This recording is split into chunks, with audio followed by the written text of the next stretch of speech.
Permítanme que empiece hoy con una anécdota que relata Richard Dawkins, el famoso biólogo evolutivo británico, en su imprescindible libro El espejismo de Dios. En él relata Dawkins que en sus años de pregrado, en Oxford, tenían un viejo profesor de zoología que en sus clases afirmaba que el aparato de Golgi... parece que... sí. ¿Me oís igual? Bien. Que el aparato de Golgi, una característica microscópica del interior de las células, no existía, era pura invención. Las tardes de los lunes en Oxford se organizaban charlas donde se invitaba a diferentes especialistas en diferentes materias para que explicaran sus cosas. Hasta allí llegó un biólogo estadounidense que durante la charla dio pruebas irrefutables de la existencia de ese aparato de Golgi. Cuando la charla terminó, todo el mundo estaba expectante para ver cuál sería la reacción de ese viejo profesor al ver que el biólogo estadounidense estaba defendiendo lo contrario de lo que él llevaba más de 15 años diciendo en el aula. Bien, cuando la charla terminó, el viejo profesor se levantó entre el respetable, se fue raudo hasta la tarima y delante de todo el mundo dio la mano al estadounidense diciéndole: quiero darle las gracias, usted estaba en lo cierto, yo he estado equivocado todo este tiempo. Bien, la reacción del público fue espectacular, todos los alumnos se levantaron, empezaron a aplaudir hasta que sus manos se pusieron rojas. Dice Dawkins que aún recordar esta anécdota le sigue produciendo un nudo en la garganta. Pero no nos engañemos, a pesar de la belleza de esta anécdota que relata a la perfección el espíritu de la ciencia, la reacción del viejo profesor no suele ser la más habitual entre el común de los mortales. Podríamos incluso decir entre el común de los científicos muchas veces. Y a pesar de todo ello, el método científico sigue siendo la mejor herramienta con la que nos hemos dotado los seres humanos para intentar explicar de la manera más objetiva posible eso que llamamos realidad. Gracias a ese método científico podemos explicar relaciones auténticas de causa-efecto. Mediante la estadística podemos encontrar patrones que van más allá del puro azar. Incluso en medicina y también en educación, como hemos podido ver, gracias a ese método científico podemos saber qué intervenciones, tanto en medicina como dentro del aula, son más eficaces respecto a otras. La pseudociencia es el reverso oscuro a todo eso, con su red de verdades, medias verdades y mentiras enteras, muchas veces también un interés económico detrás de ella. La pseudociencia campa a sus anchas en todas las disciplinas humanas y, por desgracia, la pedagogía pues, no es una excepción. Es por eso que a lo largo de años vemos desfilar por nuestras aulas métodos y más métodos, basados muchos de ellos en mitos que a la luz de la ciencia no tienen la eficacia que prometen. Y todo eso en medio de una eterna discusión entre innovadores, tradicionales, progresistas, conservadores, derechas, izquierdas, públicos, privados. La educación basada en la evidencia no se casa con ninguno de ellos, aunque el aplicarla va a dar la razón a unos o a otros, dependiendo del objeto del estudio del que estemos tratando. Es por eso que hoy les propongo hablar de algunos de esos mitos que a lo largo de décadas la psicología popular y también la propia escuela, la propia universidad de magisterio que forma a nuestros maestros y profesores, yo soy uno de ellos evidentemente y también tragué con ello en su momento, pues han ido popularizando a todos los niveles, pero que no tienen esa evidencia que dicen tener. Por ejemplo, empezamos con el mito de los hemisferios cerebrales. Seguro que lo conocen. Todos tenemos un cerebro, lo tenemos dividido en dos partes, hemisferio derecho, hemisferio izquierdo, hasta aquí todo correcto. El hemisferio izquierdo controla nuestra parte derecha del cuerpo, el hemisferio derecho hace lo propio con nuestra parte izquierda. Todo eso lo sabemos gracias a la ciencia desde el siglo XIX. Pero hay un tercer aspecto en el tema de los hemisferios, que es aquel que habla de la predominancia hemisférica. Nos dice que todos nosotros, nuestros alumnos también, somos o de hemisferio derecho o de hemisferio izquierdo, y que eso marca nuestro carácter y también nuestra manera de aprender. Es decir, si usted tiene una predominancia en su hemisferio izquierdo, usted es una persona racional, sistemática, tiene un lado masculino más agudizado, es usted dominante. En oriental lo que diríamos el lado yin. En cambio, si usted tiene un hemisferio derecho predominante, usted es un innovador, usted es creativo, usted tiene un lado femenino más agudizado, usted es holístico, lo que vendría a ser el lado yang. Según un reciente estudio de finales del 2016 sobre neuromitos en educación y la creencia que los propios maestros españoles tenemos acerca de esos mitos, la creencia en el mito de los hemisferios cerebrales, ya lo ven aquí, se encuentra en el 67,2. Eso sitúa que casi 7 de cada 10 de nosotros creemos que esa predominancia existe y que marca ese carácter y esa manera de aprender. Solo un 10 niega que eso sea así y un 22% no sabe, no contesta. ¿De dónde surge ese aspecto de los hemisferios y su predominancia? Bien, sabemos que surgió en la segunda mitad del siglo XX. ¿Recuerdan? Años 60, años 70, auge del hipismo, del New Age y también la ciencia haciendo su trabajo, experimentos de Nobel, experimentos que valieron el Nobel para Roger Sperry en 1980 o 81, si no lo recuerdo mal, en medicina, y que junto a Gazzaniga y Bogen hicieron una serie de experimentos sobre los hemisferios cerebrales clásicos muy conocidos y del cual les relato alguno. Ellos trabajaban con pacientes que tenían ataques de epilepsia potencialmente mortales. Para acabar con esos ataques de epilepsia, lo que hicieron es intervenirlos quirúrgicamente al cerebro y se les cortó el cuerpo calloso, que viene a ser el amasijo de fibras nerviosas que unen los dos hemisferios cerebrales. Al cortar ese cuerpo calloso, los hemisferios quedaban desconectados, los ataques epilépticos cesaban, esta gente podía tener vida perfectamente normal, pero hicieron experimentos con ellos y se dieron cuenta que daban una serie de respuestas muy curiosas. Por ejemplo, una como la que les relato en el experimento siguiente. Se ponía al paciente delante de una pantalla en blanco, mirando fijamente al centro, y se le daba una serie de inputs visuales a derecha e izquierda. Cuando la imagen era enseñada por la derecha, era el hemisferio izquierdo el que recogía esa imagen, como hemos dicho antes. Bien, se le preguntaba, ¿qué ves? En este caso, se le enseñaba una cara, el paciente no tenía problema en responder, bueno, una cara. Eso es porque la función de verbalización se encontraba en ese hemisferio izquierdo. En cambio, cuando el input visual se le enseñaba por la izquierda, era el hemisferio derecho el que recogía esa imagen. Y al preguntarle qué veían, era incapaz de decir lo que veía. No tenía esa función de verbalización ahí, y al no haber conexión, era incapaz de decir lo que veía. Hay muchos más experimentos, más complicados aún dentro de esa misma investigación, con resultados también así de ciencia ficción casi bien.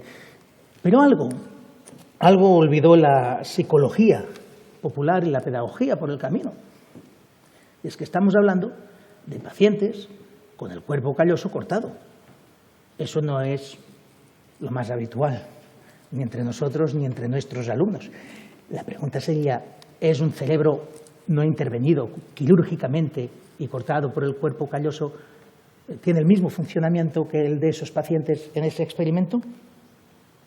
El consenso actual, y desde hace décadas, en ciencia, es que no hay predominancia hemisférica.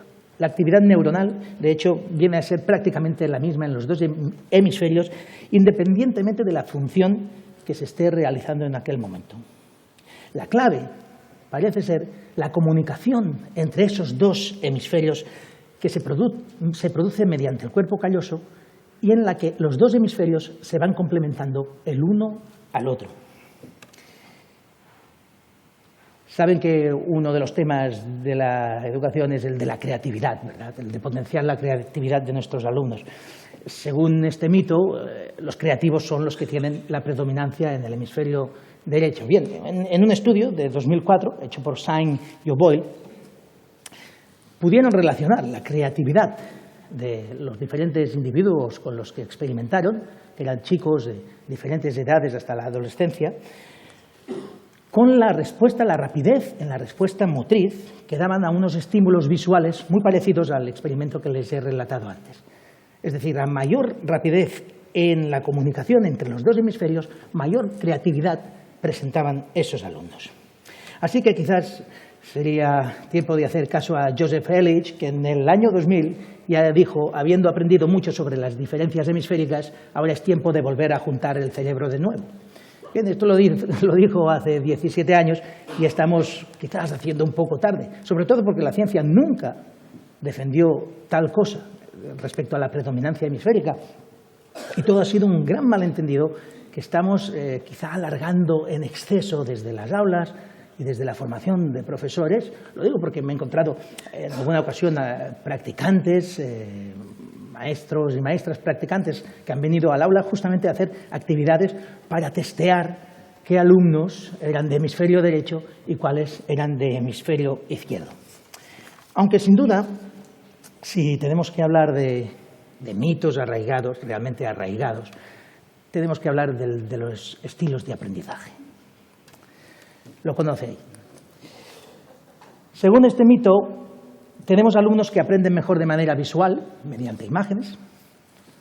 Otros lo hacen de manera auditiva, mediante sonido, música, y otros de manera kinestésica, mediante el tacto o el movimiento. Esto es lo que se viene a llamar el modelo BAC, visual, auditivo, kinestésico. Y la creencia entre los propios maestros aquí en España es del 91,1%. 9 de cada 10 de nosotros creemos que eso es así. No se asusten, en Inglaterra llega casi al 95%. Y eso es porque la bibliografía que hay alrededor de los estilos de aprendizaje es de cientos y miles de artículos hablando tranquilamente de todos estos modelos. Y digo modelos porque el primer problema que se encuentra y se ha encontrado siempre la ciencia a la hora de intentar explicar esos estilos de aprendizaje ha sido escoger qué modelo de estilo de aprendizaje es el válido. Porque si bien el BAC es el más popular, tenemos un modelo del que hablaba Kolb, en el que hablaba de acomodadores, divergentes, convergentes y asimiladores. Se olvidó completamente de los visuales, de los auditivos y kinestésicos. O a lo mejor queramos escoger el modelo Honey-Mumford, que habla de activos, reflexivos, teóricos y pragmáticos. Aún podemos escoger más. Tenemos el modelo Hermann, que habla de teóricos, organizadores, innovadores y humanitarios. En un estudio crítico con los estilos de aprendizaje de Caulfield, Musley, Hall y Eccleston, buscaron toda la bibliografía teórica alrededor de los estilos de aprendizaje y hallaron un total de 71 estilos de aprendizaje diferentes. Ahora vayan ustedes al aula y testeen eso. Encuentren qué alumno es qué entre 71 posibilidades. No tenemos evidencia empírica de la existencia de los estilos de aprendizaje. Lo máximo a lo que hemos podido llegar es a investigar sobre preferencias en el estilo de aprendizaje. Se hicieron diversas investigaciones en las que se pedía a los alumnos que dijeran en qué estilo de aprendizaje creían que les iría mejor el hecho de aprender. Cada uno escogió el suyo y la realidad es que no se encontró ninguna mejora. Incluso en muchos casos esa relación fue negativa. Escogiendo tú mismo tu estilo de aprendizaje, aprendían menos que de manera normal, sin buscar ese estilo de aprendizaje. El problema de teorizar sin aportar experimentos replicables puede ser un acto muy creativo, a nivel creativo, pero no necesariamente útil o funcional. Quizás lo que deberíamos tener claro es que en la escuela, entre muchas otras cosas, lo que construimos es significado. Y el significado es muy importante.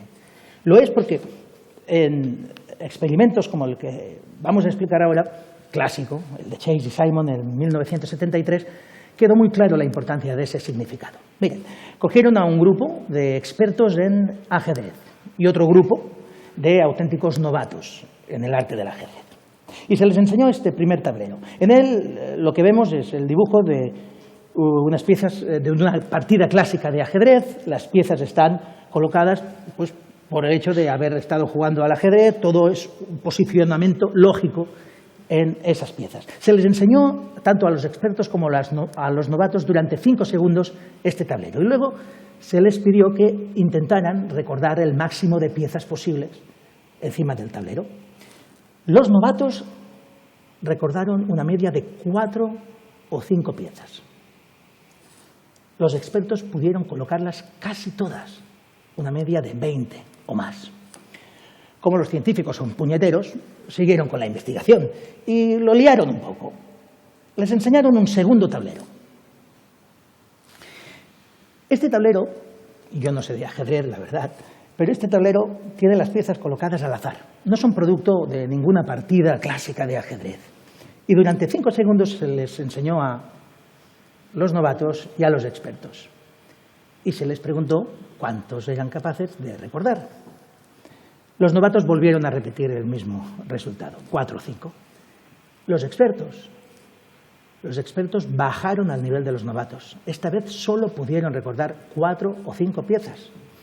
Y la única diferencia es que, mientras el primer tablero tenía pleno significado para esos expertos, entre un novato, ¿cuántos de ustedes no tienen ni idea de ajedrez? Yo levanto. Me imagino que habéis visto el primero y el segundo y os ha dicho exactamente lo mismo.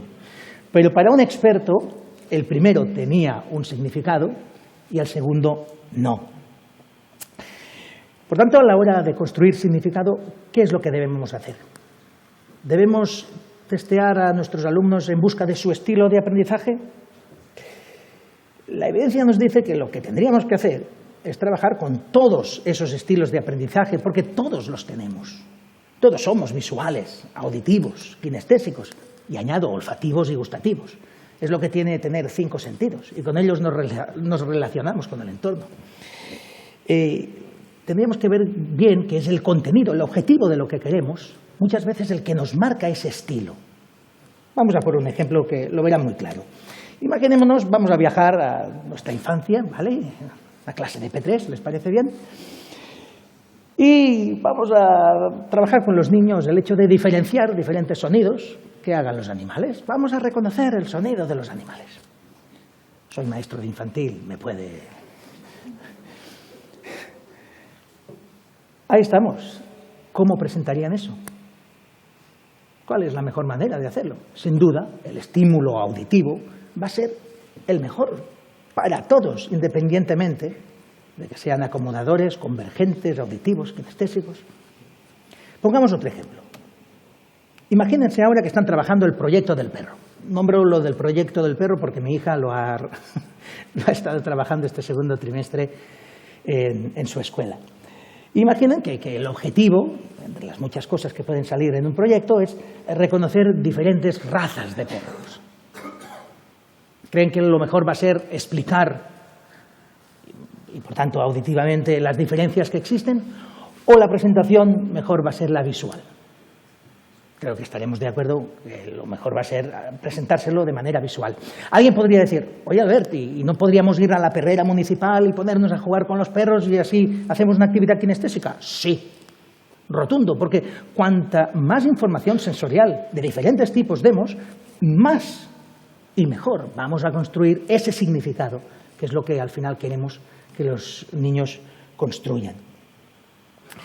Por tanto, tenemos que tener en cuenta cuando hablamos de estilos de aprendizaje que quizás dejemos estar eso de etiquetar a unos y a otros y que tengamos claro que las diferencias cognitivas de nuestros alumnos son más de tipo gradual que de tipo nominal.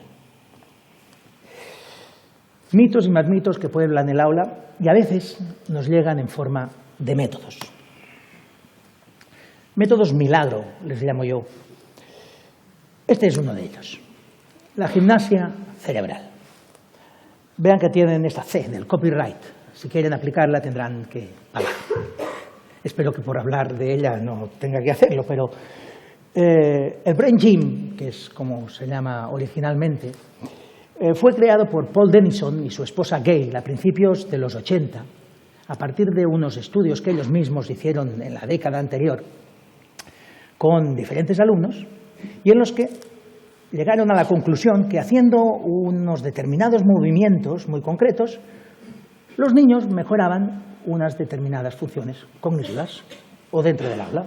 Por tanto, el Brain Gym consta de 26 movimientos simples y agradables destinados a mejorar las habilidades de aprendizaje a través del uso de ambos hemisferios cerebrales. Aquí en España tenemos nuestra propia marca Cañín de gimnasia cerebral, se llama Programa ERAT, con H, y está financiado por la Consejería de Educación de la Comunidad Autónoma de Madrid. Se aplica casi en una treintena de centros de aquella comunidad. Hace unos años fue un auténtico furor el Brain Gym en Inglaterra, donde cientos de centros públicos también lo pusieron en práctica con la financiación del gobierno de Tony Blair en aquel momento. Y como estoy seguro que les ha llamado profundamente la atención, es hora de participar, así que vamos a poner un poco de gimnasia cerebral al asunto, ¿les parece bien? Y vamos a practicar alguno de estos movimientos. Para eso tendrán que levantarse de sus sillas, si son tan amables, por favor. Bajo hasta aquí. ¿Me ven todos?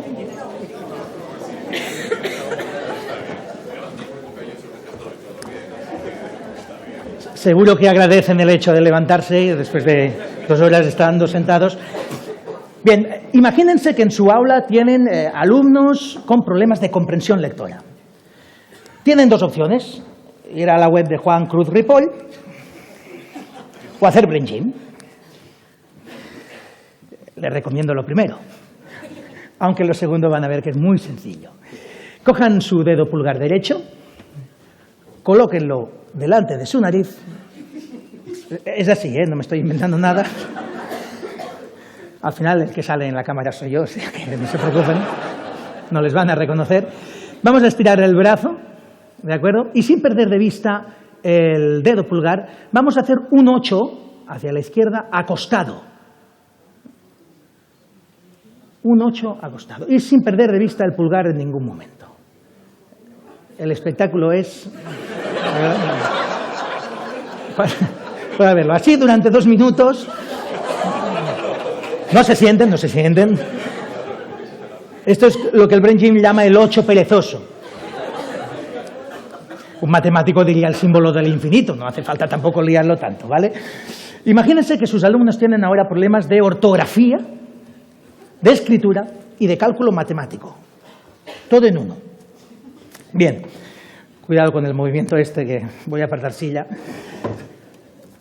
Lo que tenemos es, voy a darles el nombre, la marcha cruzada.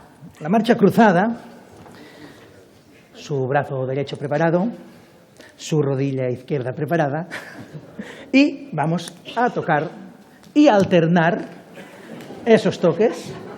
Espero que no entre nadie en estos momentos en la sala, porque no va a entender nada. Pero así durante 2 minutos es lo que hay, es lo que hay.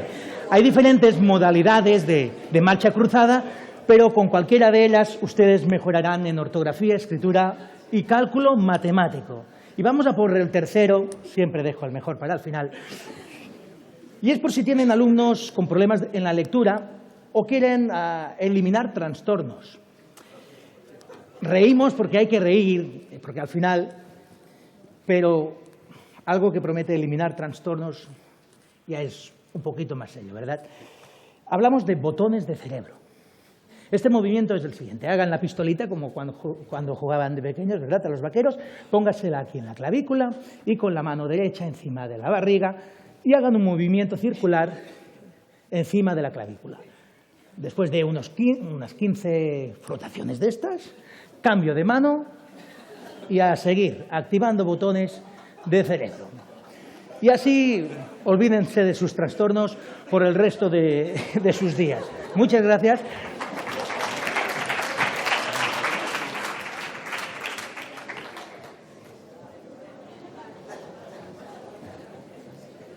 El lenguaje pseudocientífico se llama así porque tiene un componente que cuando lo oímos suena a ciencia y cuando lo aplicamos no sabe a nada. Según el Brain Gym, los botones, escuchen bien, conectan los circuitos eléctricos del cuerpo y así contenemos y centramos la atención y la energía electromagnética que tenemos desorganizada dentro del cuerpo. Lo más parecido a los chakras que he oído en mi vida. Como veo que les ha gustado, seguro que ahora ya... Ah, no, calla, que me olvidaba. Bueno, el agua, componente importante en el Brain Gym. Hay que tener hidratado el cerebro. Hasta aquí todos de acuerdo. La manera en que la hidratan ellos es un poco especial. Antes de cada ejercicio, los alumnos deben tomar agua, pero no deben tragarla. Lo que tienen que hacer, me entra la risa, mira que lo he ensayado a veces, pero es retenerla dentro de la boca, porque así, según los autores del Brain Gym, el cerebro absorbe directamente el agua a través del paladar, mediante un proceso de evaporación o lo que sea que se produzca. Puedo asegurarles que a día de hoy la biología aún no ha hallado ese método por el cual el agua se evapora hasta el cerebro, reteniéndola en el agua antes que tragándola. En fin, como veo, decía que les ha llamado la atención lo del Brain Gym, sabía que lo haría. Pueden apuntarse a un cursillo de kinesiología educativa. Cuando vean kinesiología educativa, gimnasia cerebral o Brain Gym, o incluso programa ERAT, estamos hablando de lo mismo, pero con distintos nombres. ¿Y qué nos encontramos en la web de Kinesiología Educativa Española? Pues la promesa de que si aplicamos todo esto, vamos a ver un incremento en las habilidades de lectura, escritura, matemáticas, comunicación, autoestima, motivación, estrés, inteligencia corporal. Oiga, lean la última frase de abajo de todo, por favor, no sé si les llega, si no se la leo yo. Según ellos, todo aquello que te propongas y puedas imaginar. Vas a mejorar en todo aquello que te propongas y puedas imaginar. Miren, la educación es un complejo sistema con muchos ángulos con los que tratar. La complejidad es tal que tenemos el debate asegurado de por vida en un sistema educativo en que los factores que inciden son tantos y tan diferentes la mayor parte de las veces. Pero a esa complejidad inherente al hecho educativo no podemos añadirle el peso de la pseudociencia, porque entonces el debate sale viciado de antemano y las conclusiones a las que llegamos no son eficaces ni positivas para nuestros alumnos.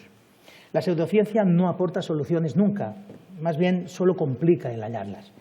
Apostar por ella puede ser una buena inversión a los bolsillos de sus auspiciadores y defensores, pero una pésima inversión en materia educativa.